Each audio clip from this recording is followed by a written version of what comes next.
નમસ્કાર દર્શક મિત્રો, સરદાર સાહેબની વાત આવે અને કોઈ પણ ગુજરાતી હોય એની છાતી ગજગજ ફૂલે એવા પ્રતાપી, દ્રઢ નિશ્ચયી, દક્ષ વહીવટકાર અને રાષ્ટ્રભક્ત એવા સરદાર વલ્લભભાઈ પટેલ અને એમના મોટા ભાઈ વિઠ્ઠલભાઈ પટેલ, આ બંને કુશળ વકીલો હતા અને કરમસદ ગામે, કરમસદ એટલે પાટીદારો માટેના જે કુલીન પાટીદારો વસે છે એવા ગામો કહેવાય, તેમાંનું એક ગામ. ત્યાં ઝવેરભાઈ અને લાડબાઈના કુખે આ બંને ભાઈઓનો જન્મ થયો. ત્યાંથી શરૂ કરીને સરદાર સાહેબ સાથેના અનેક પ્રસંગો આપણને એમનું ઇતિહાસમાં શું પ્રદાન છે એ સમજવા માટે ઉપલબ્ધ છે. પણ મહદઅંશે આપણે જે માહિતી આપણને મળવી જોઈએ તે મળતી નથી અને ઘણી બધી ગેરસમજ ઊભી થાય છે. એ ગેરસમજને તોડવા અને સરદાર સાહેબ વિઠ્ઠલભાઈ પટેલ સાહેબ માટે સાચી માહિતી મૂકવી એવો એક આશય મનમાં ઘણા સમયથી ચાલ્યા કરતો. એમાં એ જ સરદાર સાહેબના ગામના જ વતની રસેશભાઈ પટેલના પરિચયમાં આવવાનું થયું. ધીરે ધીરે હું એ અનુભવતો ગયો કે રસેશભાઈમાં બે વસ્તુ છે. એક તો સરદાર સાહેબ માટે એ પરમ શ્રદ્ધા અને ભક્તિ ધરાવે છે, અને બીજું મહેનત કરીને એમણે ઘણું બધું ભેગું કર્યું છે કે હકીકતોના આધારે હું માનું છું ત્યાં સુધી ગુજરાતમાં જે સરદાર સાહેબ ઉપર હકીકતોના આધારે કોઈ વાત કરી શકે તેમ હોય તો રસેશભાઈ આધારપૂર્વક અને અધિકારપૂર્વક એ વાત કરી શકે તેમ છે. એવા રસેશભાઈ આપણી સાથે જોડાયા છે અને હવે જોડાતા રહેવાના છે. અમે બંને ભાઈઓએ નક્કી કર્યું છે કે સરદાર સાહેબ અને વિઠ્ઠલભાઈ બંને માટે જે કઈ ગેરસમજો પ્રવર્તે છે, વિઠ્ઠલભાઈ પટેલ ભવન વિધાનસભાનું નામ આપ્યું છે. 182 ને પૂછો તમે કે આ વિઠ્ઠલભાઈ પટેલ ક્યાંના હતા, કેમ આ નામ આપ્યું છે, તો એ 182 માંથી 12 જણાને પણ ખબર નહીં. એ પરિસ્થિતિ છે. હર્બર્ટ સ્પેન્સરે દોસ્તો એવું કહ્યું છે કે ઇતિહાસ એને જ યાદ રાખે છે જે ઇતિહાસને યાદ રાખે છે. History remembers those who remember the history.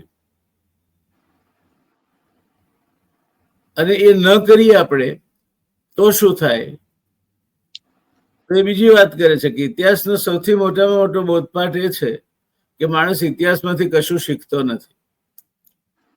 આપણે આ બંને વાતને ખોટી પાડવી છે.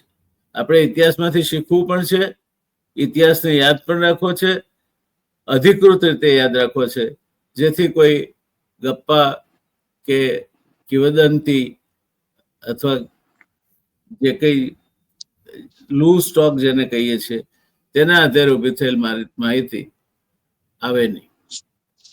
ત્યારે રસેશભાઈની સાથેની ચર્ચાને આપણે શરૂ કરીશું. આજે પહેલો એપિસોડ છે. રસેશભાઈને આવકારીએ. આપણી સાથે વાત કરવા માટે એમણે સંમતિ આપી. એ માટે રિયલ ડિબેટના વિશાળ ચાહક વર્ગનો એક ઘણા સમયથી સરદાર સાહેબ માટે જાણવાની અભિલાષા એ પૂરી કરવા બદલ રસેશભાઈને આવકાર આપતા હું આભારની લાગણી વ્યક્ત કરું છું. અને જાજી કોઈ પૂર્વ ભૂમિકા આપ્યા વગર સીધો રસેશભાઈ પાસે જાઓ છો. રસેશભાઈ, સરદાર સાહેબની ચર્ચાની આજે આપણે જે શરૂઆત કરી છે તેમની જન્મ તારીખ ક્યાં હતી ને ક્યાં જન્મ્યા ને બધી ચવાઈ ગયેલી હકીકતો છે. પણ જે હકીકતો સાચા અર્થમાં બહાર આવવી જોઈએ એ હકીકતો બહાર નથી આવતી. દાખલા તરીકે કેટલાક એવું કહે છે કે એડમિશન તો ત્યાં બેરિસ્ટરશીપ માટે સરદાર સાહેબને મળેલું, અને વિઠ્ઠલભાઈએ કહ્યું હું તારો મોટો ભાઈ છું, તારે તો હજુ નાનો છે, ઉંમર છે, અને એમની ટિકિટ પર નીકળી ગયા અને ત્યાં દાખલ થઈ ગયા. આ એક મિથ જેને કહેવાય, લોકવાયકા ઉપર આધારિત વાત છે. એવી બીજી એક વાત છે, વારંવાર જે કહેવામાં આવે છે કે સરદાર સાહેબને અન્યાય થયો, સરદાર સાહેબને પ્રધાનમંત્રી નહીં બનવા દીધા. તો આવા મુદ્દાઓ ઉપર આપણે ચર્ચા કરવાની છે. તો શરૂઆત કરીએ આપણે કે આ જે બેરિસ્ટ્રી માટે લંડન જવાનું થયું, અને સ્વાભાવિક રીતે વિઠ્ઠલભાઈ ગયા, વિઠ્ઠલભાઈ બેરિસ્ટર થયા, સરદાર સાહેબ ગયા, સરદાર સાહેબ પણ બેરિસ્ટર થયા. એ પહેલા પણ બંને ભાઈઓ ડિસ્ટ્રિક્ટ લીડર તરીકે ગોધરામાં અને પછી ત્યાંથી શિફ્ટ કરી અને વિઠ્ઠલભાઈ પટેલ આવ્યા. રસેશભાઈ, કે બેરિસ્ટ્રી માટે બંને ભાઈઓ વિલાયત ભણવા ગયા. હવે એ પહેલા પણ વિઠ્ઠલભાઈ ડિસ્ટ્રિક્ટ લીડર તરીકે એની પરીક્ષા પાસ કરી અને પંચમહાલ જિલ્લામાં ગોધરામાં એમણે વકીલાત શરૂ કરી. શરૂઆતમાં થોડી તકલીફ પડી, સ્વાભાવિક છે, પણ એમણે પછી તો એવી પરિસ્થિતિ પર કાબુ મેળવી લીધો કે બોરસદ શિફ્ટ થયા ત્યારે ફોજદારી કેસના વકીલ તરીકે એમની બહુ મોટી ખ્યાતિ ઊભી થઈ. અને પછી વલ્લભભાઈને પણ ત્યાં બોલાવી લીધા અને બંને ભાઈઓ સાથે વકીલાત કરવા માંડ્યા. મજાની વાત તો એ હતી કે એ લોકોની નિપુણતા એટલી બધી કે ક્યારેક બંને ભાઈઓ સામસામે હોય. એક પક્ષને વિઠ્ઠલભાઈ સાહેબ પ્રતિનિધિત્વ કરતા વકીલ તરીકે, બીજા પક્ષના વકીલ વલ્લભભાઈ હોય, અને એમની દલીલો સાંભળવા માટે બહારના સભ્યો તો આવે જ, પણ કોર્ટરૂમ ખીચોખીચ ભરાઈ જાય એવી પ્રભુત્વવાળી શૈલીમાં એ દલીલો કરતા. એટલે એક લોકવાયકા એવી ચાલે છે કે મૂળ બેરિસ્ટ્રી માટે જવામાં પહેલા વલ્લભભાઈને એડમિશન મળેલું. વિઠ્ઠલભાઈએ કહ્યું કે આપણી ઇનિશિયલ તો એક જ છે, બંને વી.જે. પટેલ છીએ, તો હું મોટો છું, મને પહેલા જવા દે, તું તારે તો આમાં સત્ય શું છે? આમાં એકચ્યુઅલમાં છે ને અર્ધ સત્ય છે. આ વિજય પટેલના નામનો પત્ર એટલે એન્વેલપ આવેલું, જે હકીકતમાં એક ટ્રાવેલ પરમિટ હતી થોમસ કુકની. એ ટ્રાવેલ પરમિટ વિજય પટેલના નામે હતી, ઇનિશિયલ હતું વિજય પટેલ. એપ્લિકેશન વિઠ્ઠલભાઈએ ક્યારેય નહોતી કરી બેરિસ્ટર માટેની. એમની અંદરની ઈચ્છા હતી કે મારે જવું છે, પણ વલ્લભભાઈએ તો મન બનાવી લીધેલું અને એનું બચત પણ શરૂ કરી દીધેલી, અને પછી એપ્લિકેશન પણ કરેલી બેરિસ્ટર થવા માટેની. એટલે એ વિજય પટેલ નામે જે કવર આવ્યું ઇનિશિયલ ટ્રાવેલ પરમિટ આવી, કે એ વખત પાસપોર્ટ નતા, એક પ્લેન પેપર પર ટ્રાવેલ પરમિટો આવતી હતી. એટલે એ રીતે વિજય પટેલ ઇનિશિયલ નામ સાથે ટ્રાવેલ પરમિટ આવેલી. અને એવું જાણવામાં આવ્યું કે વિજય પટેલને લંડન માટેની આ ટ્રાવેલ પરમિટ છે, થોમસ કુકની કંપનીમાંથી આ હતું. હવે બ્રિટિશરો એવા તો મૂર્ખા છે નહીં કે એક જ વ્યક્તિને 2 વખત એડમિશન આપે, કારણ કે એમનું ડોક્યુમેન્ટેશન તો આજની તારીખમાં પણ બહુ સચોટ અને તમે ઓથેન્ટિક ગણી શકો કે કોઈ પણ તરફી હોય, કે એ લોકો એમાં કોઈ મીનમેક નથી રાખતા. તો બ્રિટિશરો એક સામાન્ય રીતે આપણે વિચારીએ તો બ્રિટિશરો એક જ વ્યક્તિને 2 વખત એડમિશન આપી હોય શકે ખરું? એ પોસિબલ નથી. એટલે મને જયારે હું સરદાર પટેલ વિશે વાંચતો હતો ત્યારે મને આ બધી વસ્તુઓ સમજણ પડતી હતી. એટલે મેં બ્રિટનની મિડલ ટેમ્પલમાં ઈમેલ કર્યો એની લાઇબ્રેરિયનને કે મને વિઠ્ઠલભાઈ અને સરદાર પટેલ વિશેના એડમિશન રજીસ્ટર મારે જોઈએ છે. એટલે એ લોકોએ શોધ્યું તો મિડલ ટેમ્પલમાં એવું કહેવામાં આવ્યું, ત્યાં સુધી હું વિઠ્ઠલભાઈ વિશે કશું નતું જાણતો, કે ભાઈ મિડલ ટેમ્પલમાં વલ્લભભાઈ પટેલ તરીકે બેરિસ્ટર બન્યા અને એમનો આ રેકોર્ડ છે ને એમાં એમની એક હેલ્થની નોટ પણ હતી ડોક્ટર કીટની, એ હું પાછળથી વાત કરું. અને અહીંયા વિઠ્ઠલભાઈના નામનો કોઈ એવો સ્ટુડન્ટ અમારે ત્યાં ભણ્યો નથી, પણ મે બી અમારા કેમ્પસમાં બીજી લો 12 લોની કોલેજો છે એમાં ભણ્યા હોય તો ખબર નથી. એટલે મેં એને કહ્યું તમે મને હેલ્પ કરી શકો તો એને મને ઈમેલ આપ્યા બધી કોલેજના. ત્યાં સુધીમાં મીનવાઇલ એ પત્ર ઈમેલનો વ્યવહાર ચાલતો ત્યારે મને જીઆઈ પટેલના વોલ્યુમમાં લિંકન ઇન કોલેજનું નામ મળ્યું. એટલે મેં લિંકન ઇન કોલેજમાં કોન્ટેક્ટ કર્યો. એટલે એ લોકોએ મને વિઠ્ઠલભાઈનું આખું રજીસ્ટર મોકલ્યું, એડમિશનની ડિટેલ મોકલી, વિગતો મોકલી. ત્યારે ખબર પડી કે વિઠ્ઠલભાઈ એમના નામે જ એડમિશન લીધેલું છે અને વિઠ્ઠલભાઈએ બેરિસ્ટરની ડિગ્રી પણ વિઠ્ઠલભાઈ જે પટેલના નામે જ લીધેલી છે. એટલે સાબિત થાય છે કે વલ્લભભાઈ પટેલની બેરિસ્ટરની ડિગ્રી મિડલ ટેમ્પલની છે અને લિંકન ઇનની બેરિસ્ટરની ડિગ્રી વિઠ્ઠલભાઈની છે. અને વિજય પટેલ ખાલી ટ્રાવેલ વિઠ્ઠલભાઈએ વિજય પટેલના નામે ખાલી ટ્રાવેલ કરેલું, જે આમ ખોટું નથી. વિઠ્ઠલભાઈનું પણ ઇનિશિયલ વિજય પટેલ થાય છે અને વલ્લભભાઈનું પણ ઇનિશિયલ વિજય પટેલ થાય છે. એટલે એ રીતે જોવા જાવ તો ખોટું નથી, પણ મોટા ભાઈ તરીકે એમણે નાના ભાઈ સાથે હક કરેલો કે મારે અહીંયા બેરિસ્ટર થવાની ઈચ્છા છે, તારી પરમિટ છે તો મને જવા દે. અને વલ્લભભાઈએ બહુ પ્રેમથી આદરથી કહ્યું હતું કે તમે જાઓ મારા વતીને, હું ફરી કરીશ. અને જે 10,000ની મૂડી એમણે ભેગી કરેલી એ પણ એમણે વિઠ્ઠલભાઈને સુપ્રત કરીને બેરિસ્ટર થવા માટે લંડન મોકલેલા. એટલે આ વિઠ્ઠલભાઈને પણ ખબર હતી કે આ ઇનિશિયલ આ જે પરમિટ આવી છે એ મારા નામની નથી પણ વલ્લભભાઈના નામની છે. અને રહી વાત જે વલ્લભભાઈ જે બેરિસ્ટર થયા એ વખતે જે હેલ્થ છે, આપણે ઘણા બધા વાંચ્યું છે વલ્લભભાઈના ચરિત્રમાં કે વલ્લભભાઈએ બેરિસ્ટરી 6 મહિના વહેલી પૂરી કરી. હકીકતમાં ડોક્ટર કિડની એક નોટ હતી, વલ્લભભાઈના પગે 4 ઓપરેશન થયા હતા લંડનમાં. અને એમાં નોંધ લખેલી છે, બહુ ક્લિયર કટ મારી પાસે પડી છે, હું આપને મોકલી આપીશ એટલે આપના વિડીયોમાં પણ આપ દેખાડી શકો. એમાં ક્લિયર કટ લખેલું છે કે આ વ્યક્તિને હવે જો લંડનના કે ઇંગ્લેન્ડના ઠંડા વાતાવરણમાં જો વધારે રાખવામાં આવશે તો એ કદાચ આગળ જીવી નહીં શકે. એટલે એને ભારતના ગરમ વાતાવરણમાં પરત મોકલવો, જેટલો જલ્દી બને એટલો પરત મોકલવો જોઈએ. અને એના લીધે વલ્લભભાઈએ એમનું ભણતર 3 કે 4 મહિના વહેલું પૂરું કરેલું એ નોંધના લીધે, કારણ કે એમની હેલ્થનો પણ પ્રોબ્લેમ હતા એ વખતે ત્યાં આગળ. એટલે આમ જોવા જાવ તો વલ્લભભાઈએ જે બેરિસ્ટરી કરી ને વિઠ્ઠલભાઈએ જે બેરિસ્ટરી કરી એ બંને અલગ અલગ કોલેજમાંથી કરી, અલગ અલગ બાર એમાંથી કરી. એટલે એવું ના કહી શકો કે તમે વિઠ્ઠલભાઈ ખોટા નામે એડમિશન લઈને ભણી ગયા, કારણ કે બ્રિટિશરોએ ચલાવી જ ના શકે. એટલે એક વાત તો એ છે. અને વલ્લભભાઈ જે તમે વાત કરી કોર્ટના કેસોની, આ બે ભાઈઓનો ખોફ એટલો બધો હતો બોરસદ કોર્ટમાં કે અંગ્રેજ અમલદાર હોય કે અંગ્રેજ પ્રોસિક્યુટર હોય કે અંગ્રેજ જજ હોય, આ બે ભાઈઓની વકીલાતથી બહુ જ બીવે. કંટારીને બોરસદ કોર્ટ આણંદ શિફ્ટ કરેલી કે આ બે ભાઈઓ બોરસદ રહે છે તો આણંદ ક્યાં આવવાના લડવા આવવાના. એટલે ગાળામાં બધો માલ સામાન ભરી અને રોજ સવારે કોર્ટ બોરસદ થી આણંદ જાય. આ ભાઈઓ પાછા 2 જણ પાછળ આણંદ જાય. અને આણંદ હતું એ જે બોરસદમાં કરતો હતો એ આણંદમાં કરવાનું ચાલુ કર્યું. વર્ષ સુધી એ કોર્ટ આણંદમાં ચાલી. અંગ્રેજ જજોને એમ થયું આ તો આ પાછળ જ પડી ગયેલા છે, કંટાળી ગયા. અને સરવાળો જોયો તો ખર્ચો વધારે પડ્યો કોર્ટનો. એટલે કે જે ભાઈ જ્યાં છે ત્યાં સારા છે. અને પાછી વર્ષ પછી આણંદની કોર્ટ પાછી શિફ્ટ થઈને બોરસદ થઈ. પણ ભાઈઓ ઠેર આપણે તો લડવાનું જાણે.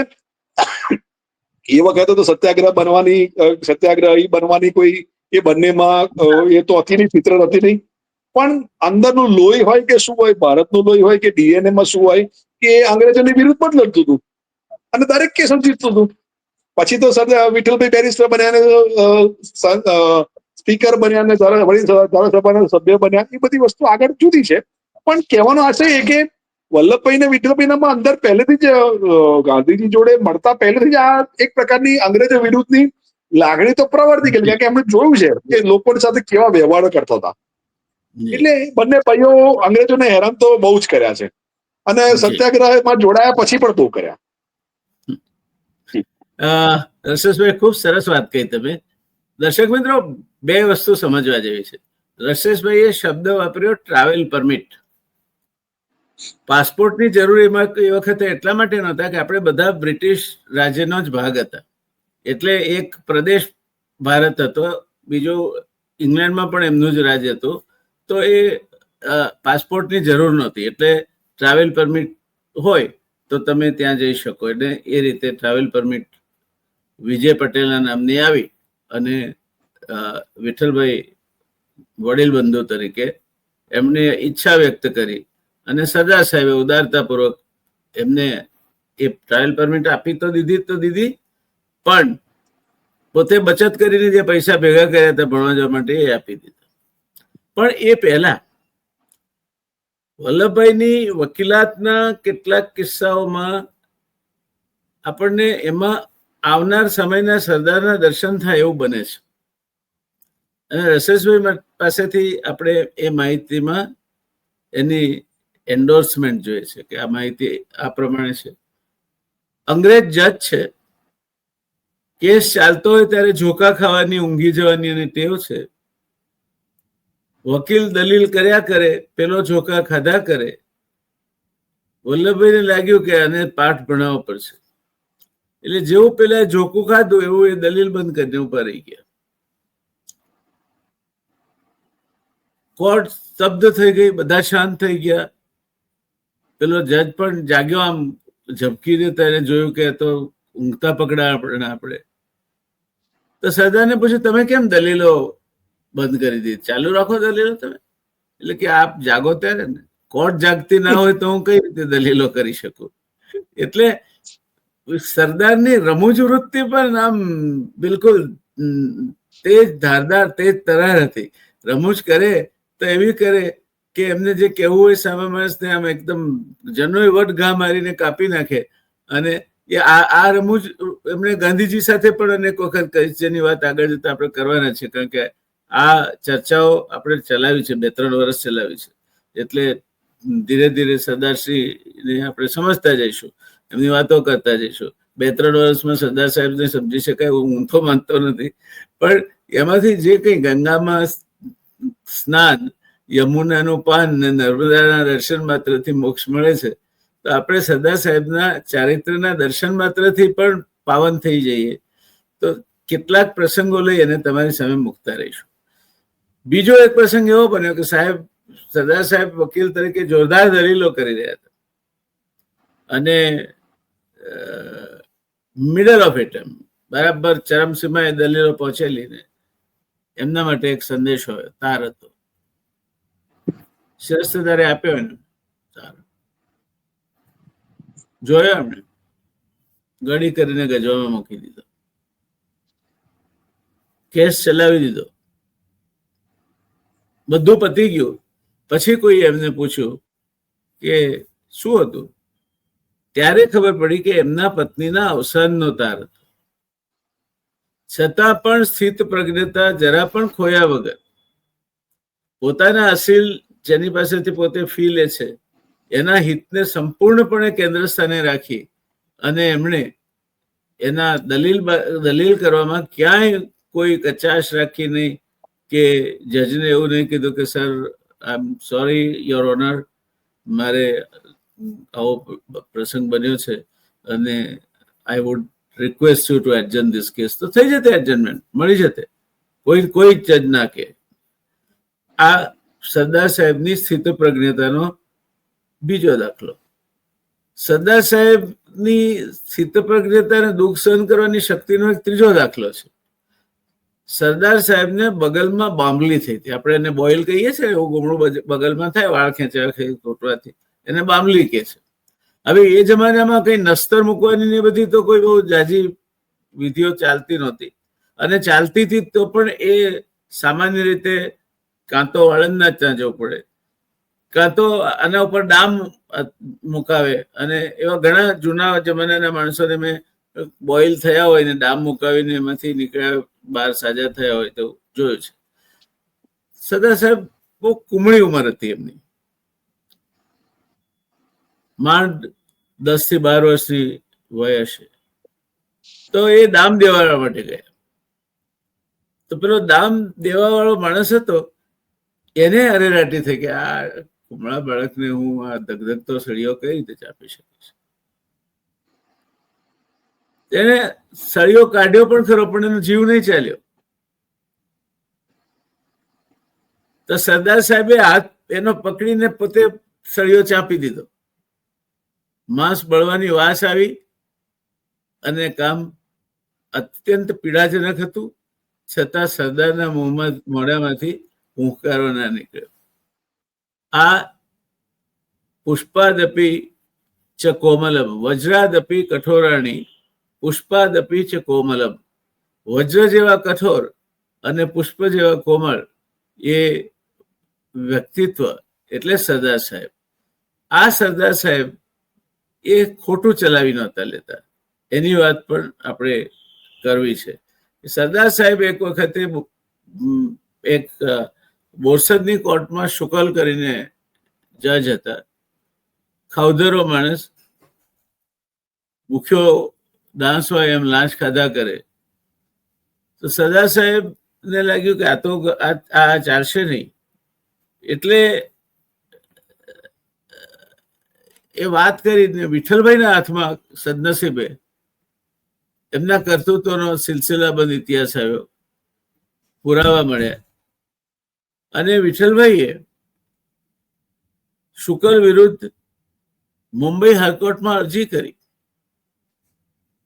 હવે કોર્ટ કોઈને સાંભળ્યા વગર તો જજમેન્ટ આપે નહીં, એટલે એમણે અરજી કરી. તો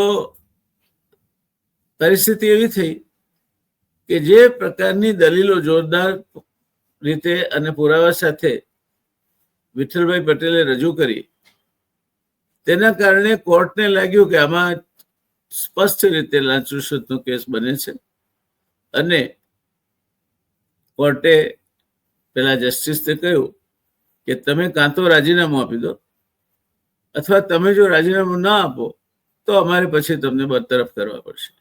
અને સમજીને પેલા જજે રાજીનામું આપી દીધું.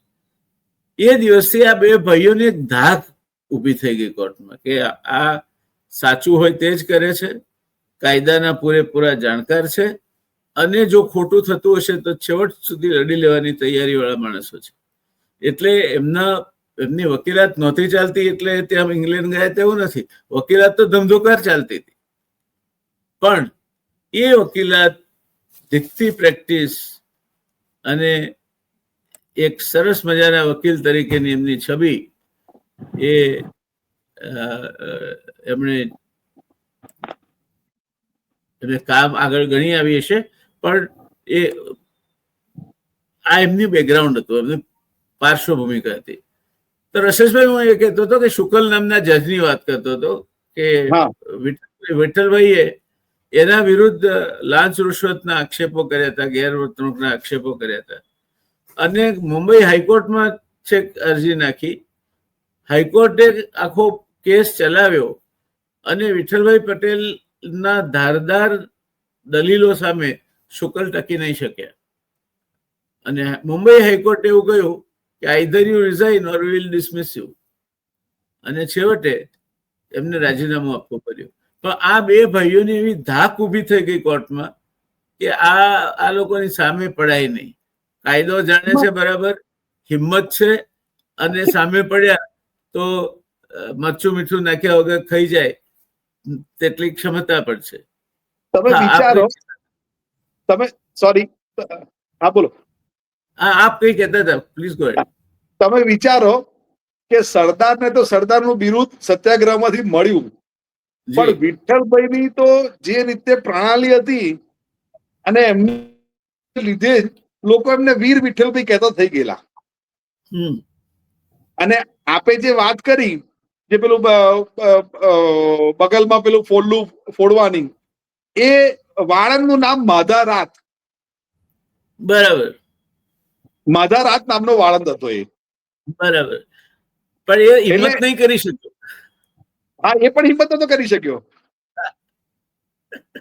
એટલે સરદાર સાહેબ ને લાગ્યું કે આનાથી દામ નહીં દેવાય, તો એને જાતે જ ધગધગતો સળિયો લઈને પોતે જાતે જ દામ દઈ દીધો પોતાની જાતે. અરે લાઈને હું કરી દઉં છું, તું ક્યાં આવે આમાં પડે છે એમ કહીને સરદાર સાહેબે પોતે જ એ કરી નાખેલું. એટલે એમાં તો સરદાર સાહેબ બહુ પટી. એટલે હિન્દીમાં રસેશભાઈ એક પંક્તિઓ છે કે હોનહાર બિરબાન કે હોત ચિકને પાત, માણસની જે વ્યક્તિત્વ છે એ વ્યક્તિત્વ બાળપણથી દેખાવા માંડે છે.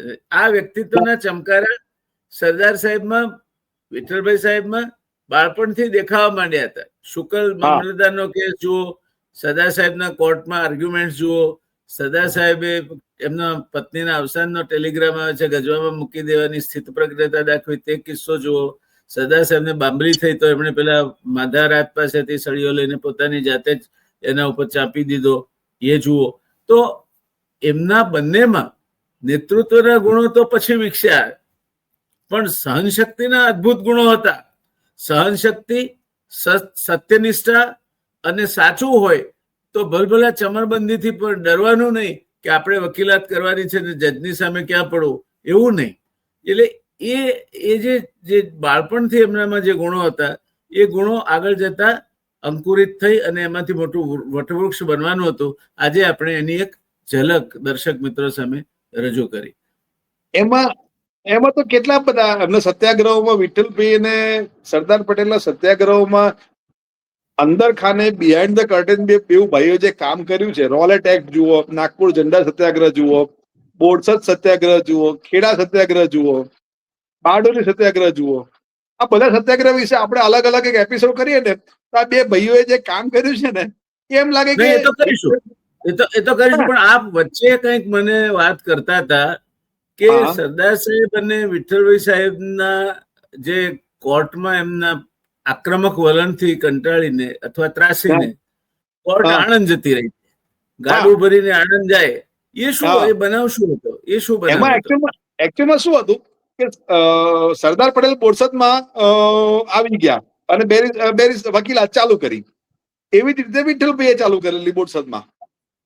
અને બોરસદમાં આ બંને ભાઈઓની જે ધાક જે હતી કે આ બે ભાઈઓ કોઈ પણ પ્રકારના કેસો તમે આપો ક્રિમિનલ, એ જીતે. અને એ વખતે સરદાર પટેલની પોતાની પ્રેક્ટિસ 5,000 રૂપિયાની હતી માસિક. એ જમાનામાં કેટલી મોટી કહેવાય. ખૂબ મોટી કહેવાય. અને જજો પોતે ડરતા હતા આ લોકોથી કે આ ક્યાં મારી કોર્ટમાં આવ્યો. એમ પેલા પેલું પ્રાર્થના કરે બાપા હવે આને આ જલ્દી આનો કેસ પતે તો સારું.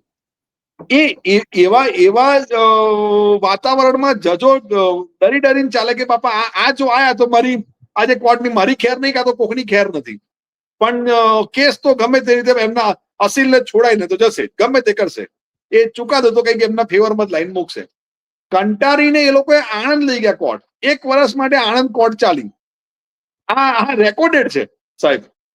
અને આણંદ ચાલી તો હવે કોર્ટના કાગડિયા રોજના બોરસદ થી આણંદ જાય અને આણંદ કોર્ટનું કામકાજ પતે, પાછા ગાળા ભરીને બોરસદ આવે કાગડિયા. આવી રીતે રોજની પ્રેક્ટિસ ચાલે. છેલ્લે કંટારીને કોર્ટે કંટારી બાપા આ તો આ બે ભાઈઓ તો અહીંયા આણંદે પીછોડી જતા હોય, એમને ક્યાં ખબર હતી કરમસદના આ બે ભાઈઓ છે, બોરસદની જગ્યાએ આણંદ આવશે, ફરક શું પડે છે લોકોને? આણંદથી લડવાનું ચાલુ કર્યું. એટલે કંટાળીને પછી પાછી બોરસદ કોર્ટ લઈ ગયા અને પાછું બોરસદમાં જ એનું એ ચાલતું હતું. એટલે કહેવાનો આશય કે આ બે ભાઈઓથી તો જજો ભાગવા માંગતા હતા, છૂટવા માંગતા હતા, પણ છૂટાતું નતું એ લોકોથી. એટલે વકીલાતો આ બે જે કરી છે ટુ ધ પોઈન્ટ, અસીલોને બહુ જ સારી રીતે એ કરીને અસીલ ભરોસા સાથે આવતો હતો. ગરીબ હોય કે તવંગર હોય એ બંનેને એક સરખું ટ્રીટ કરતા હતા અને એને ન્યાય અપાઈને જ છોડતા હતા. અને એમની વકીલાતોની તો જે કોર્ટના કેસોના આર્ગ્યુમેન્ટ સાંભળે તો આપણને એમ થાય કે આ લોકો કયા લેવલ પર વિચારે છે સમજણ જ ના પડે. અને કદાચ વલ્લભભાઈની આ પ્રેક્ટિસ જ રજવાડાઓ સાથે નેગોશિએશનમાં કામમાં લાગી. ભોપાલ હોય કે જુનાગઢ હોય કે હૈદરાબાદ હોય. આ જે એમણે આ તર્ક શાસ્ત્ર ઉપર કાબુ મેળવ્યો એ એમને છેવટે આમાં કાબુ લાગ્યો કે જેમાં એક આંખમાં હસાવી શકાય ને એક આંખમાં કરડાકીથી કામ લઈ શકાય કે તું આ નહીં કરે તો આ થશે. એ વાત આપની સાચી છે અને સાચી જણાય છે. એક ઉલ્લેખ કરી દઉં આપની ચેનલમાં, 17 સપ્ટેમ્બર 1948 હૈદરાબાદ ભારતમાં મર્જર થયું હતું. એને 77 વર્ષ પૂરા થયા અને 78મું વર્ષ બેઠું. આજે આપણે જે એપિસોડ રેકોર્ડ કરી રહ્યા છીએ 17 સપ્ટેમ્બર એટલે 3 દિવસ પહેલા જ ગઈ છે. તો જી એની પણ એક યાદગીરી રાખવી જોઈએ આપણે કે ભાઈ એક હૈદરાબાદ જેવું મોટું રજવાડું ભારતમાં જે ઓપરેશન પોલોથી સરદાર સાહેબ મર્જર કરાવ્યું, વિલય કરાવ્યો, એ એક ભારત માટે બહુ મોટી જીત કહેવાય. એક એટલે ઐતિહાસિક આપણે ઘટના હતી. હા એ આપણે ભૂલવું ના જોઈએ અને એનું જી ઉજવણી તો થવી જોઈએ. મારું એવું જી માનવું છે કે જો હૈદરાબાદ જો ભારતમાં ના હોત અને પાકિસ્તાનમાં હોત તો આજે પરિસ્થિતિ શું હોત એની શિરોવેદના કલ્પના રૂપ બહારની થઈ વસ્તુ ગયો છે. હતો. એ શિરોવેદના રૂપ બની ગયું હતું. હા, કલ્પના ના કરી શકીએ એવી ખરાબ હોત આપણી. જી એટલે અને આપણે આ ચર્ચાને 40 મિનિટ સુધી લેવાની છે, એમાં 7 મિનિટ બાકી છે. બરાબર છે. મારી પાસે તમને પૂછવા માટે સૌથી વધુ રસપ્રદ પ્રશ્ન છે, અને બોલો ને. રસપ્રદ પ્રશ્ન કંઈક એવો છે કે હું ઘણી જગ્યાએ સાંભળું છું કે સરદાર સાહેબને અન્યાય કરવામાં આવ્યો, સરદાર સાહેબ વડાપ્રધાન થવાના હતા પણ નહીં થવા દીધા, 12 પ્રાંતિક સમિતિઓ એમના તરફેણમાં ઠરાવ કર્યો હતો, 2 તટસ્થ રહી હતી, ખાલી એક જ પ્રાંતિક સમિતિએ જવાહરલાલ નહેરુના માટે ઠરાવ કર્યો હતો, છતાં પણ સરદાર સાહેબ ને વડાપ્રધાન ગાંધીજીએ નહીં થવા દીધા. આ છે શું? આમાં સત્ય શું છે? આપ તો આ બધા સાહિત્યના ઊંડા અભ્યાસી છો, તો ખરેખર શું છે? જો સાહેબ, હું બહુ સાચી વાત કરું ને એકદમ નિષ્પક્ષપણે વાત કરું તો મારા ભણતર પછી 2011-12 સુધી, જ્યાં સુધી મેં સરદારને વાંચ્યા નતા ત્યાં સુધી હું પોતે પણ આ માનતો હતો. સરદારનું જીવન ચરિત્ર વાંચ્યા પછી ખબર પડી કે સરદાર વ્યક્તિ કેવા હતા. અને એક આપ તો રાજકારણથી બહુ નજીકથી પરિચિત છો, એટલે મારે આપણે તો જણાવવાનું ના હોય, પણ આપણા માધ્યમથી દર્શકોને તો કહી શકું કે સરદારને રાજકારણને ક્યારેય દૂર ના કરાય. પણ જે ચૂંટણીની વાત ચાલી રહી છે એ હકીકતમાં એક પક્ષની ચૂંટણી હતી, અધ્યક્ષની ચૂંટણી હતી. એ ભારતના વડાપ્રધાનની કે એની કોઈ ચૂંટણી નહોતી. કારણ કે હજુ તો અંગ્રેજોએ ખાલી પણગા ફૂક્યા હોય કે શું હોય કે ભારતથી અમે જવાના છે, ભારતને અમે આઝાદી આપીશું, એવી વાતો ચાલતી હતી. પણ કોઈ નક્કર પગલા અંગ્રેજો તરફથી લેવાયા નહોતા. પણ ક્યાંક ને ક્યાંક જે પક્ષના બંધારણ હોય, એ વખતે એક જ પક્ષ હતો, પછી મુસ્લિમ લીગ ને બધા બન્યા, એ વસ્તુ જુદી છે. પણ કોંગ્રેસ પક્ષની પોતાની અધ્યક્ષની ચૂંટણીમાં સરદાર સાહેબનું નામ સૂચન થયું હતું. સરદાર સાહેબની વાત કરો તો સરદાર સાહેબને તો 1935માં વર્ધામાં જયારે ગાંધીજીએ કાગળ લખેલો કે તમારે હવે જનતાને એવું સમજાવવું જોઈએ કે હવે તમારા સાચા નાયક જવાહર છે. અને મારી પાસે એ પત્ર પણ છે કે જેમાં બાપુએ લખેલું છે 5 એપ્રિલ 1935ના દિવસે બાપુએ સરદાર પટેલને આ પત્ર લખેલો છે. યસ. જેની એમાં 35માં વર્ષ 1935માં બાપુએ ચોખવટ કરેલી છે કે તમારે જાહેર જનતાને પણ આ સમજાવી દેવું જોઈએ. અને સરદારે એ વખતે બી કોઈ પ્રશ્ન નથી કર્યો. અને સરદાર સાહેબે બાપુનું વાક્ય હોય એટલે સરદાર સાહેબ માટે બ્રહ્મ વાક્ય હોય. સરદાર સાહેબ તો ગમે તે બધું કે બાપુને બધી દલીલો બધી જ કરે, પણ પછી જે કે બાપુ તે જ કરવાનું હોય એમને. એમની એકનિષ્ઠા અને બાપુ નિષ્ઠા પ્રત્યે તો કોઈ તમે એમાં ક્યાંય મિનમેક ના કરી શકો. સરદાર 1935ના અને સરદાર 1946ના તમે એ બંને વ્યક્તિત્વ એમની જીવનશૈલી જુઓ ને તો 1946ના સરદારને કોઈ રોકી શકે એમ નહોતું. એમને ધાર્યો હોદ્દો એ જાતે લઈ શકે એમ ના હતા. એમનો વિરોધ શું, કોઈ એક હરફ પણ ના સુધારી શકે. સરદાર કે મારે આ બનવું છે, મારે આ જોઈએ છે, અને એમને ના મળે. પણ જે વ્યક્તિ તૂટેલી દાંડી લઈને દેશની ધુરા સંભાળતો હોય, ચશ્માની તૂટેલી દાંડી સાથે, એ વ્યક્તિને શું રાજનીતિને શું હોદ્દો? એને તેનું કામ કરવાનું હતું. અને મણિબેને દુર્ગાદાસના વોલ્યુમની પ્રસ્તાવનામાં લખેલું છે કે Sardar never aspired any position in government. આપણે આગળ જતા એનવી ગાડગીલ સાહેબ સાથેનું પણ પ્રસંગ ચર્ચીશું.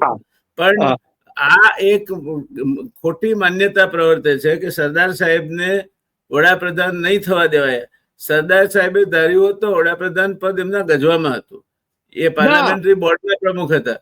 એટલે આ માન્યતા એમણે સાહેબ હું હા. રોકવા માંગુ છું. આ માન્યતા નથી, આ ઠુસાવવામાં આવેલું છે. હકીકતમાં અચ્છા. રાજકારણ છે. આ રાજકારણ છે. જે જે એટલે જ મેં પહેલો શબ્દ વાપર્યો કે સરદારને રાજકારણ સાથે તમે જુદા નહીં કરી શકો. પણ હા, સાચા સરદારને સમજવા હોય તો એ એમના જીવન ચરિત્ર કે એમના પત્ર વ્યવહાર કે એમણે જે કંઈ પણ કાર્યો કર્યા છે એ વાંચશો તો સમજણ પડશે. સરદારે ચોખવટ કરીને કોઈ દિવસ લખ્યું જ નથી કે મારે આ જોઈએ છે, મારે તે જોઈએ છે, મારે ફલાણું જોઈએ છે. સરદારે ધાર્યું હોય એમણે કર્યું જ હોય, એમાં કોઈ બેમત નહીં. અને સારું, ચલો બીજી રીતે વાત કરું તો સરદારને અન્યાય થયો એવું એક સમયે માની લઈએ આપણે. સરદારને ખરાબ લાગ્યું, સરદારે ઘરે આવીને મણિબેનને કહ્યું હશે, ગમે તે કહ્યું, એવું માની લો તમે એક સમયે. તો સરદારને જે વ્યક્તિ લોકોને ન્યાય અપાવતો હતો એ પોતે કેમ ન્યાય ના માંગ્યો? સરદાર ક્યારે પણ અન્યાય સહન ના કરી લે. ના કરે, એ વ્યક્તિ એવો હતો.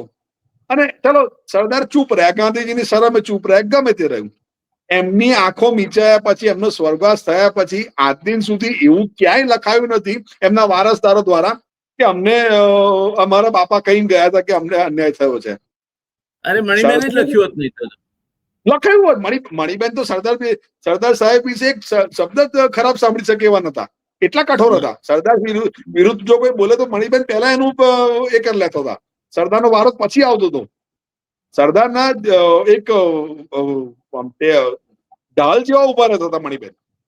તો મણિબેન ના બોલે. અને મણિબેન એ ના બોલ્યા. કોંગ્રેસની વિરુદ્ધમાં ઇલેક્શન લડ્યા છે. કેમ એમણે ઇલેક્શનનો મુદ્દો નહીં બનાવ્યો જેમ અત્યારે બનાવે છે એ રીતે? અને સરદાર ધારત તો નવો પક્ષ રચત નહીં, એમને કોણ રોકવાનું હતું? કોઈ નહીં. ઉડતું કોંગ્રેસ ખાલી થઈ ગયું હોત જો સરદારે નવો પક્ષ રચ્યો હોત તો. સરદાર એ પ્રકારના વ્યક્તિ જ નતા. સરદારને જોઈતું જ નતું કશું. જો જોઈતું હતું તૂટલી દાડી લઈને ભારત દેશનો ગૃહપ્રધાન ફરતો હોત. એ તો વિચારો. આ કોમન સેન્સ ની વાત છે. 262 રૂપિયા લઈને એના બેંક બેલેન્સ એનું છેલ્લા દિવસોમાં હોત. આ દેશના સૌથી સબળ ગૃહમંત્રી હા, અને રજવાડાઓને બધાને એકત્રીકરણ કર્યું. એની પાસે તો કરોડો રૂપિયા હોવા જોઈએ જો હોવા જોઈએ. અત્યારના જેવા માણસો હોય તો. પણ 265 રૂપિયાની મૂડી, એક પતરાની ડોલ, તૂટેલી દાઢીવાળા ચશ્મા, એક પેલી બ્રીફકેસ, આ સરદારનો સામાન. એટલે શું આપણે શું એ વ્યક્તિનો કયા ગજાના વ્યક્તિની વાત કરી રહ્યા છે? અને આ કહીને તો આપણે એમને અન્યાય કરી રહ્યા જાણે અજાણે. સાચી વાત છે. આવી કોન્ટ્રોવર્સી એમના માટે ઉભી થવી જ નહીં જોઈએ. જાણી જોઈને અન્યાય કરી રહ્યા છે. આપણે હવે આ જે શબ્દો વાપરીએ છીએ ને એમાં સરદારને હકીકતમાં તો હવે અન્યાય થઈ રહ્યો છે. કારણ કે વ્યક્તિ જુદો હતો. સરદાર સાહેબ આ બધાથી પર હતા. એમને પૈસા જોઈતા હોત તો બેરિસ્ટરની ધમધોકાર ચાલતી હતી. જે કેસ હાથમાં લઈ જીતતા હતા. લાખો રૂપિયા કમાઈ શક્યા હોત, પૈસામાં આળોટી શક્યા હોત, વૈભવ ભોગવી શક્યા હોત અને એશ આરામની જિંદગી જીવી શક્યા હોત. અને સરદાર સાહેબ બહુ સ્પષ્ટ છે. સરદાર સાહેબનું જયારે ગુજરાત ક્લબમાં ગાંધીજીનું ભાષણ હતું ત્યારે કોઈકે કહ્યું કે એમ કઈ થોડા ભાષણો કરવાથી સ્વરાજ આવી જવાનું છે. એટલે ગાંધીજીને પણ એમણે સાહજિકતાથી સ્વીકાર્યા નથી. એમણે ગાંધીજીને પણ તાવ્યા છે. એને ચકાસણી પોતાની ચકાસણી રેડે ચડાવ્યા છે. અને પછી એ કસપટ્ટી પર ઘસ્યા પછી લાગ્યું કે ના આ તો સોનું છે. પછી ગાંધીજીના જે થયા તે સંપૂર્ણપણે ગાંધીજીના થઈ ગયા છે. સરદારશ્રી નું વ્યક્તિત્વ એવું હતું કે કાં તો સંપૂર્ણ સમર્પણ, કાં તો કઈ જ નહીં. હું તો એટલું કહી શકું કે આજની તારીખમાં પણ આઝાદીની ચળવળ દરમિયાન જો કોઈ એક રણબંકો હોય કે માઈનો લાલ હોય જે ગાંધીજીને રોકડું પરખાઈ શકતો હોય તો એ સરદાર પટેલ હતો. હું એવું કહી શકું. કારણ કે એ ગાંધીજીને બધું જ કહી શકતા હતા. પણ સાથે સાથે કહેતો, ગાંધીજીને સમજાવવાનો પ્રયત્ન કરતા. ગાંધીજી ના માને તો સરદાર ગાંધીજીનું કહ્યું જ કરતા હતા. ગાંધીજીની વિરુદ્ધમાં જે નવો ચોકોડ તો રચ્યો. પણ સરદારનું કામ પ્રેક્ટિકલ હતું. હા, સરદાર ધારા તો દિલ્હીમાં પોતાનું ઘર ના લઈ શકે, કેમ નથી લીધું? નારાયણ દેસાઈની ગાંધી કથા એમાં એક પ્રસંગ વર્ણ્યો છે ને બાપુ કી ઝાંખિયામાં પણ છે એ પ્રશ્ન, હા. અન્યત્ર પણ વર્ણવાયેલો છે કે આશ્રમમાં એક વાછરડું માંદું પડ્યું હતું હમ. અને એને અસહ્ય પીડા થતી હતી, બાપુએ જોઈ નહીં શક્યા એટલે એમણે ડોક્ટરને બોલાવ્યો તો ડોક્ટર કે આ બચશે તો નહીં, તો કે બચતું ના હોય તો પછી એને શાંત કરી દો. એટલે બાપુએ પૂછ્યું સરદાર સાહેબને કે આપણે આને પીડા જોઈ શકાતી નથી, કે ના જોઈ શકાતી હોય કે જોઈ શકાતી હોય, આ વાછરડાને તમે ઇન્જેક્શન મારીને મારી નાખશો તો આ લોકો તમને જીવવા નહીં દે, એના કરતા 4-5 દિવસમાં એની મેતે મરી જશે. આ પ્રેક્ટિકલ જ્ઞાન હતું સરદારનું. હા, ગાંધીજી લાગણીથી દોરાય, સરદાર બિલકુલ એકદમ તલવારની ધાર પર પ્રેક્ટિકલ જ્ઞાનથી જ ચાલે. એ સરદાર વાસ્તવવાદી હતા. સરદાર વાસ્તવવાદી હતા. અને વાસ્તવવાદી હતા.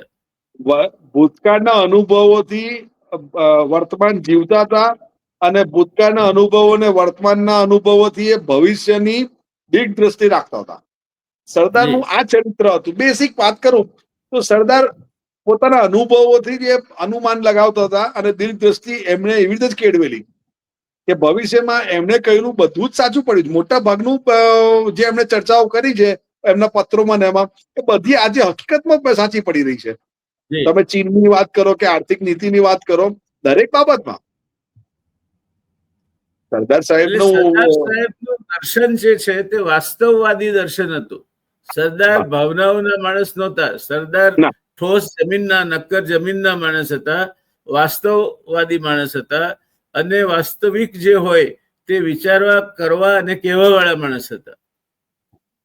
એ કોઈને પણ કશું પણ કહી શકતા હતા અને સામેવાળાને એમને ખબર હોય કે સામેવાળાનું રિપ્લાય કેવો આવશે એની માટે પણ એ તૈયાર હોતા હતા. નહીં તો નિઝામને હેન્ડલ ના કરી શક્યા હોત. સાચું. સારું, ચલો બીજી રીતે વાત કરીએ આપણે કે સરદારને વડાપ્રધાન બનાવી દીધા. જે આ ચર્ચાનો આપણે જે મુખ્ય મુદ્દો છે એ રીતે વાત કરીએ. સરદાર વડાપ્રધાન બની ગયા, રિયાસત ખાતું નહેરુ ભાગે આવ્યું હોત તો આજે આપણે શું કરતા હોત? મને સમજાવો. આખું ભારત એક થઈ શક્યું હોત? બેહાલ હોત દેશ. એક્ઝેક્ટલી. બીજું, આપણે ધર્મ અને શાસ્ત્રોમાં માનનારા વ્યક્તિઓ છે. કંઈક થાય તો કે નિયતિએ કર્યું, લખી છું, નસીબદાર છું, ભગવાનની કૃપા છે. તો સરદાર વડાપ્રધાન ના બન્યા એ ભારતના નસીબની વાત હતી અને ભારત નસીબદાર હતું એટલે અખંડ બન્યું. એ સરદારના પ્રયત્નોથી અખંડ બન્યું. આ નિયતિનો ફેસલો હતો, કોઈ વ્યક્તિનો ફેસલો નહોતો. જેમ પિતામાં સતી ગંગાના મુખેથી જે શબ્દો બોલાયા હતા, 7 પુત્રો પાણીમાં વહી દેવાની જે મહાભારતની વાત છે અને ભીષ્મ પિતામાં રહી ગયેલા, તો એ રીતે સરસ્વતીએ કોઈના મુખ્યાઈના, ગાંધીજીના મુખ્યાઈના કેવડાવ્યું હશે કે સરદાર નહીં પણ અધ્યક્ષ નહેરુ બને. હકીકતમાં નિયતિની નિર્ણય હતો અને તમે ને હું નિયતિને ચેલેન્જ કરનારા કોણ? ટૂંકમાં રસેશભાઈ સાથેની આ ચર્ચા ને રસેશભાઈ પાસે આ બધા પુરાવા છે. એ જે પત્રની વાત કરે છે, જે મહાત્માજીએ લખ્યો હતો સરદાર સાહેબને, એ પત્રમાં સ્પષ્ટ કહ્યું હતું કે હવે તમારે બધાએ જવાહરલાલ નહેરુને જ નેતા ગણીને ચાલવાનું છે. એટલે એ તો 1937માં નક્કી થઈ ગયું. 1935માં નક્કી થઈ ગયું. હું એ લાઈન ફરી વાંચી બતાવું. વર્ધાથી 5 થોડી વધારે વાર માટે તમે સ્ક્રીન પર પણ રાખો ને જરા. સ્ક્રીન પર વર્ધાથી હું પહેલા વાંચી લઉં પછી તમે સ્ક્રીન પર વાંચો. હા, વાંચી લો. વર્ધાથી 5 એપ્રિલ 1935 ભાઈ વલ્લભ તાવ વેરી સાવ ગયો હશે, એને તો ઉપવા જ ન દેશો, યુપી જશો સારું જ છે. તમે જે કહેશો તે કોઈને ખટકશે નહીં. ગાંધીજીનો વિશ્વાસ કે તમે જે કહેશો એને કોઈ ચેલેન્જ નહીં કરે, કોઈને નડશે નહીં. તમારા સાચા નાયક જવાહર છે. આ શબ્દ અહીંયા લખાયેલો છે.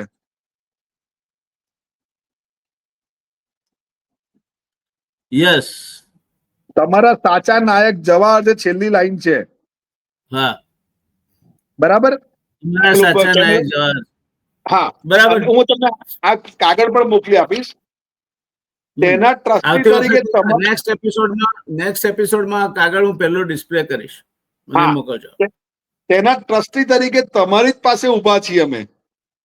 એ તાણો બનાવીને જે વાણો ભરવો હોય તે ભરજો. એટલે ગાંધીજી સરદાર પર જવાબદારી આપી દેતા હતા કે પબ્લિકને હેન્ડલ તમે કરો. એટલે વિચાર કરો કે સરદાર, ગજુ હતો. હા, સરદાર કેટલો કંટ્રોલ રાખતો હતો પબ્લિક ઉપર. તો સરદાર 46 સરદારને 35 ની વાત છે, તો 46 સરદારને કોણ રોકી શકે? આખું ભારત એમની જોડાઈને ઉભું હોત. જો સરદાર કહે કે મારે વડાપ્રધાન બનવાનું છે, ગાંધીજીએ મને નથી બનવા દીધા, તો કોઈની મજાલ છે રોકી શકે સરદારને? પણ આ ભારત માટે, અખંડ ભારત બનવા માટેની આ નિયતિ હતી, અને નિયતિ માટે આ થયું છે. દર્શક મિત્રો, રસેશભાઈએ ખૂબ જ અગત્યની વાત કરી કે જે વાત વારંવાર સરદાર સાહેબને અન્યાય થયો, સરદાર સાહેબને વડાપ્રધાન નહીં બનાવવા દીધા, સરદાર સાહેબ, આવું કંઈ છે નહીં. હજુ તો આગળ બીજા પ્રસંગો અમે કહેવાના છીએ, જેમાં સરદાર સાહેબે સામે ચાલીને કોઈને કહ્યું છે મરણ પથારીએથી કે તમે નહેરુની સાથે ઝઘડો નહીં કરતા, એનાથી રિસાશો નહીં અને એને સહકાર આપજો. એ માણસ વડાપ્રધાન પદની ખેવના હતી એમ આપણે સરદાર સાહેબને શું સમજીએ છીએ? એટલે સરદાર સાહેબના નામે રાજકારણ કરવા વાળાઓ જે રાજકીય રોટલો શેકી ખાવા માટે નીકળ્યા છે, એ સરદાર સાહેબ માટે આગળ જતા અમે એ પણ પુરવાર કરવાના છીએ કે સરદાર સાહેબ પાટીદાર પણ નહોતા. સરદાર સાહેબ એમણે પોતે કહ્યું છે ભાષણમાં, કરમસદ ખાતે, ભોપાલમાં પણ કહ્યું છે આ વાત. એટલે સરદાર સાહેબને સમજવા હોય તો સરદાર સાહેબ વિશે અભ્યાસ કરવો પડે. અનુકૂળતા પ્રમાણે આપણે ભલે આપણું પોત નીચા ગજાનું હોય, પણ એ વાતનો ખ્યાલ રાખીએ કે જ્યારે સરદાર સાહેબ વિશે વાત કરીએ ત્યારે એવી એક પણ નબળી વાત ન હોવી જોઈએ કે જે માત્ર રાજકારણથી પ્રેરિત હોય અને માત્ર ને માત્ર રાજકારણને આગળ ધપાવવા માટે કરવામાં આવી હોય. સરદાર સાહેબ સાચા અર્થમાં આ દેશના લોખંડી પુરુષ હતા. સાચા અર્થમાં એ આ અખંડ ભારતના ઘડવૈયા હતા અને સાચા અર્થમાં આજે જે આપણે ભારત માણીએ છીએ એના સ્વપ્ન શિલ્પી હતા. એટલે આજે મને લાગે છે આ એપિસોડને આપણે અહીંયા વિરામ આપીશું. ખૂબ સરસ મજાની વાત થઈ. શરૂઆતના પહેલા એપિસોડમાં આટલી સરસ રજૂઆત થશે મેં પણ નહોતું કલ્પ્યું. રસેશભાઈ, આપનો ખૂબ ખૂબ આભાર. અને આપણે આગળ વધારતા રહીશું. અને અઠવાડિયામાં 2 વખત દર્શક મિત્રો આ એપિસોડ આવશે. એટલે નવરાત્રિથી શરૂ કરવાનો અમારો ઈરાદો છે. નવરાત્રિથી શરૂ કરીશું અને પછી અઠવાડિયામાં 2 ચોક્કસ દિવસે તમને આ એપિસોડ જોવા મળશે. તમારી સાથે જોડાયેલા રહેજો. સરદાર સાહેબ વિશે ઘણી બધી વાતો એવી છે કે જે આપણે જાણીએ તો આપણને રોમાંચ થાય કે શું સરદાર સાહેબ આવા હતા? સરદાર સાહેબ આવું વિચારતા હતા? મળીએ, આપણે મળતા રહીશું, વાત કરતા રહીશું. ધન્યવાદ રસેશભાઈ. આવજો.